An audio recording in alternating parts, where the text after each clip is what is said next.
चलिए। बिहार में अभी मंत्रिमंडल का गठन नहीं हुआ है, आप एक और मंत्री पद की मांग कर रहे हैं क्या? देखिए, मंत्रिमंडल का पूर्ण गठन नहीं हुआ है, ये कोई अनहोनी बात नहीं है। बहुत बार ऐसा हुआ है कि प्रथम मंत्रिमंडल का गठन होता है, मुख्यमंत्री 1 या 2 या 3 लोगों के साथ जो शपथ ग्रहण करते हैं, उसे 10 दिन 15 दिन के बाद अपना एक्सपेंशन होता है। एक बात जो नहीं हुई है वो हमको भी लगता है कि शायद ये पहला बार है कि मुख्यमंत्री शपथ ग्रहण कर लिए, 8 मंत्रियों का भी उन्होंने वो दिलवाया, लेकिन विभाग अभी तक शायद नहीं बटा है। तो विभाग बढ़ जाना चाहिए था और बाकी सारा विभाग मुख्यमंत्री के पास होता, फिर जब नया वो होता सब लोगों का, तो फिर उसी तरह से विभाग बढ़ जाता। तो ये नहीं हुआ है, लेकिन ये स्वेच्छा है हमारे मुख्यमंत्री का और भला बुरा सब वो समझते हैं, तो उनकी स्वेच्छा है, तो इस पर हम लोग कुछ कह नहीं सकते हैं। लेकिन जैसा कि सुन रहे हैं कि अगला 5 तारीख को मंत्रिमंडल का विस्तार होगा, और होगा तो निश्चित है कि उस दिन जरूर विभागों का भी बंटवारा होगा। तो 28 तारीख को मोन ओथ लिया उन्होंने, और 5 तारीख को यदि दूसरा मंत्रिमंडल का विस्तार होगा तो ये बहुत ज़्यादा समय इसको नहीं कहा जा सकता है। इसलिए इस पर कोई प्रश्न उठाना मैं समझता हूँ उचित नहीं है। पेच कहाँ फंसी हुई है सर?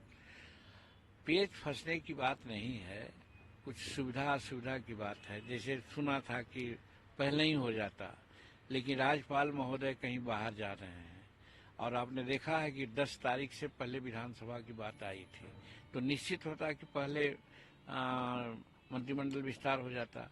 लेकिन महामहिम बाहर जा रहे हैं, 10-11 को बाहर रहेंगे, तो 11 को रात में आएंगे, तो 12 को होगा विधानसभा सत्र प्रारंभ होगा। तो वैसी परिस्थिति में 11 के पहले ये मंत्रिमंडल का विस्तार स्वाभाविक है, लेकिन मुख्यमंत्री ज़्यादा इसमें सचेष्ट हैं और जैसा कि मुझे मालूम हो रहा है कि 5 तारीख को ही मंत्रिमंडल का अगला विस्तार हो जाएगा और उसी दिन विभागों का बंटवारा भी हो जाएगा। रही बात हमारी, तो हम शुरू से कह रहे हैं कि निर्दलीय एक विधायक हैं, उनको आप एक मंत्रालय देते रहे हैं, आज भी दिया, और हम 5 विधायक हैं, 4 एमएलए और 1 एमएलसी, तो हमको कम से कम 2 मंत्री जरूर चाहिए। तो इस लाइन पर हम बात किया है माननीय मुख्यमंत्री से भी, बात किया है नित्यानंद राय जी से भी, बात किया है अमित शाह जी से भी कि भाई हमको एक विभाग और आप दीजिए। उन लोगों ने कोई स्वीकारात्मक या नकारात्मक बात नहीं कही है, इसलिए हमको उम्मीद है कि हमको एक विभाग और मिलेगा, और हम समझते हैं कि एक विभाग मिलेगा तो बहुत अच्छा रहेगा और हमको मगध में काम करने में, सामाजिक सामंजस्य को स्थापित करने में हमको बड़ी सुविधा होगी।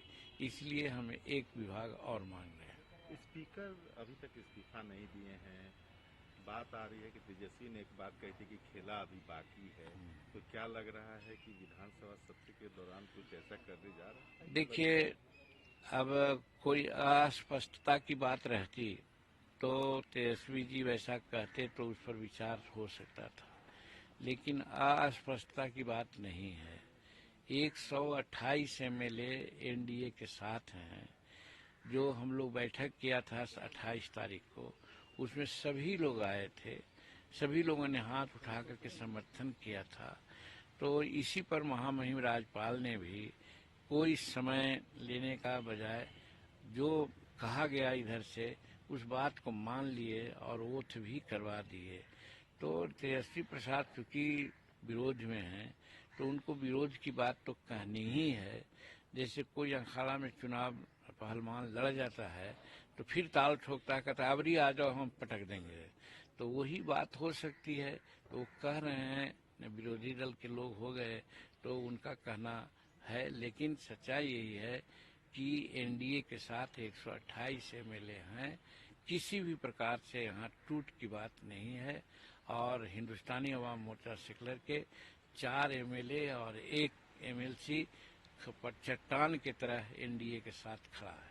स्पीकर इस्तीफा नहीं दे रहे हैं। हाँ, ऐसा होता है कि इस्तीफा दे देना चाहिए था नैतिकता के दृष्टिकोण से, लेकिन अगर नहीं भी दिए हैं तो नियम यही है कि उन पर अविश्वास प्रस्ताव लाया जाए। तो शायद अविश्वास प्रस्ताव लाने का नोटिस उनको मिल चुकी है, और जिस दिन 10वां दिन होता है या 12वां दिन, हाँ, तो वो शायद 12 तारीख को पूरा हो रहा है, 14 दिन, तो 12 तारीख को पूरा हो रहा है। वो 12 के पहले अगर नहीं इस्तीफा देंगे तो 12 तारीख को उन पर मेजोरिटी से उनको हटाया जाएगा और नया स्पीकर का चुनाव होगा और फिर आगे की कार्रवाई होगी। एक बात आ रही है कि मंत्रिमंडल का पोर्टफोलियो नहीं बांटे जाने के पीछे एक तर्क हो रहा है कि होम मिनिस्ट्री जो है, गृह मंत्रालय भाजपा मांग रही है, इसी से मामला फंसा हुआ है। अब ये सब आप लोगों को मालूम है, हमको मालूम नहीं है ये बात। और ये बात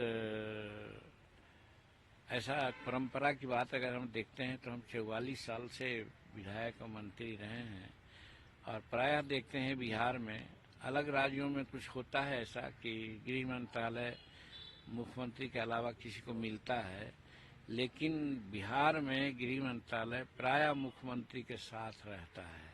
अब बदली हुई परिस्थिति में अगर भाजपा मांग रहे हैं, हमको जानकारी नहीं है, आपके माध्यम से जो जानकारी मिल रही है उस अनुसार से, तो उनका मन है, उनका प्रोरेटिव है, कुछ मांग सकते हैं।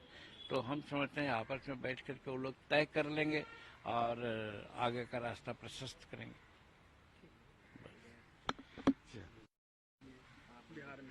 हमारी सरकार तो बनी नहीं है, हम तो यहाँ पर एक उसके सहयोगी के रूप में हैं, और आप जानते हैं कि हम 4 विधायक हैं, 1 एमएलसी है।